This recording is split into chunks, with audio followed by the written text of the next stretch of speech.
Now, it doesn't take long to figure out why the CIA or other intelligence agencies would be interested in such research. Well, if Cameron can get it to work for a psychiatric patient, well, then they can use the same thing to deprogram somebody and put them back together for a brainwashing scenario. It would not be until years later, after an emotional divorce from her husband and the painful loss of custody of her children, that Linda MacDonald would learn of the hidden purpose behind the treatment she had received. This big headline saying, Dr. Cameron, CIA, brainwashing experiments, and I stopped breathing for a minute. You could have knocked me over. I knew Dr. Cameron was my doctor. I knew I had been at the Allen Memorial. But up until that moment, I believed, because that's what I was told, that the doctor had fixed me, had done to me great things, and I was lucky that he had been my doctor. So I couldn't not read the article, and as I read it, I was just horrified. My participation in it was in terms of trying to evaluate the behavior that was described. I don't think I can add anything that that hasn't already been. Frankly, it's an area I don't like to talk about. It's not that but I don't like to talk about it. This is the Allen Memorial Institute in Montreal, one of Canada's most highly respected psychiatric hospitals. In 1956, the director of psychiatry here was Dr. Ewan Cameron, one of the country's most highly regarded psychiatrists. Patients were referred to him by doctors from all over the world. Dr. Cameron was doing research of his own in the field of brainwashing. He was fascinated by the mind control he had heard described in countries behind the Iron Curtain. The CIA was fascinated too. The court case alleged that the CIA backed Dr. Cameron's horrific experiments that were conducted on more than 70 patients, forcing them to endure 3 tormenting phases of so-called treatment. First, according to the complaint, Dr. Cameron and others would give patients mind-altering drugs like LSD and angel dust. They would mask them and force them to inhale laughing gas. They would give them high-voltage electric shocks several times a day, effectively turning the patients into vegetables. Once the patients were immobilized, Dr. Cameron would play what were called psychic driving tapes, messages that were repeated up to 500,000 times. Finally, Dr. Cameron would put the patients to sleep with massive amounts of barbiturates. These sleep episodes could last 50 days or longer.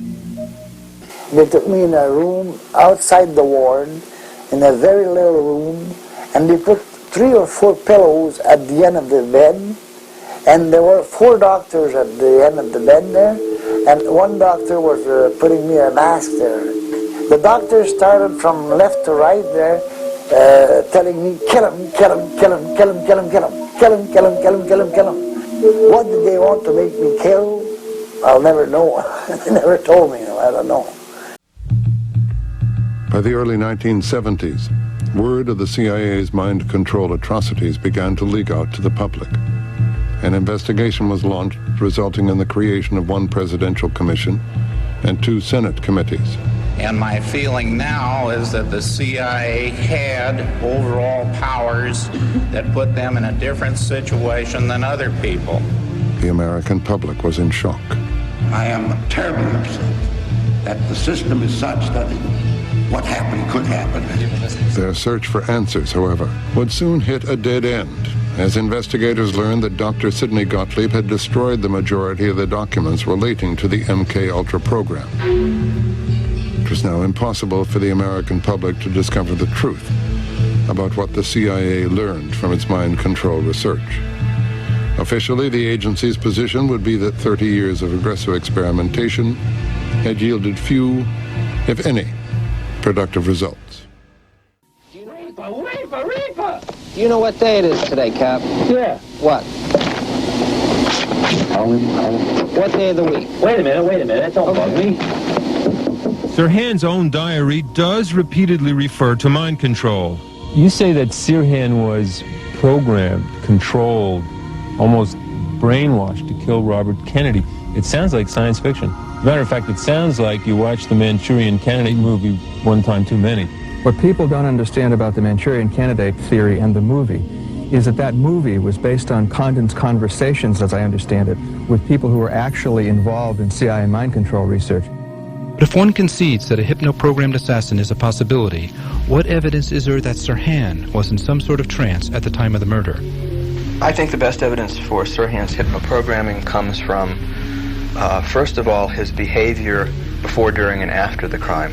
This spacey demeanor and his chills afterwards, his blocking sensation when being interrogated. There's the fact that he was the perfect hypnotic subject, and that was easily demonstrated by his doctors. And then there is the bizarre fact that he genuinely could not recall the crime, how he got there, how the shooting unfolded, so that the tracks of programming really seem to be there in Sirhan's behavior and memory loss. Witnesses in the pantry at the Ambassador Hotel would seem to support Dr. Melanson's conclusions. During the shooting itself, Sirhan summoned extraordinary strength as he fought Roosevelt Grier and Rayford Johnson, who were unable to pry the gun from his hand for almost 40 seconds. Feats of unusual strength are often associated with hypnotic trances.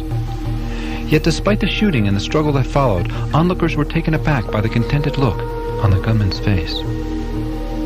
In The Manchurian Candidate, robot assassin Raymond Shaw commits murder without any memory of his deed. As a cinematic plot device, this is perfectly acceptable, but otherwise it's a very bizarre notion. Yet here, in the person of Sirhan, we have this unlikely circumstance. A perpetrator caught gun in hand who apparently, genuinely, cannot remember anything about the murder. He never claimed that he didn't do it. He didn't say he shouldn't be punished. He says only that he cannot remember. His memory of the evening stops as he is having coffee with a pretty girl and begins again with people pounding on him after the shooting.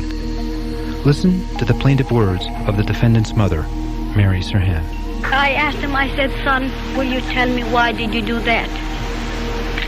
His tears began to drop. He said, Mama, I'm sorry. I don't remember anything.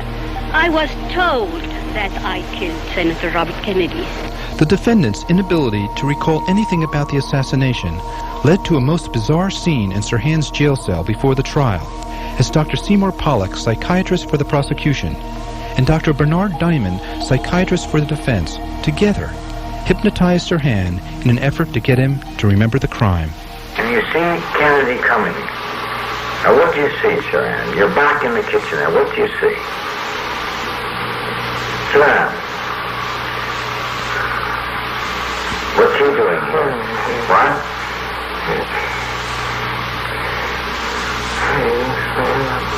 That son of a bitch. You son of a bitch. You're talking to Kennedy. She's coming. Reach for your gun, Sirhan. It's your last chance, Sirhan. Reach for your gun. Where is your gun? Where is your gun? Reach for it. Reach for it, Sirhan. Reach for your gun. Reach for your gun. Sirhan, take the gun out and shoot it. Who are you shooting, Sirhan? Who are you shooting? You're shooting Kennedy now, huh? Of course, one might wonder at what point a session like this stops becoming a search for recollection and instead becomes a memory implant. Listen as Sirhan is being brought out of his trance. Sirhan, you had wanted to remember the shooting of Kennedy. You wanted to remember your shooting. Now you'll remember shooting. You'll remember taking the gun out, pulling the trigger again and again and again. You'll remember all of this. You'll remember all of it.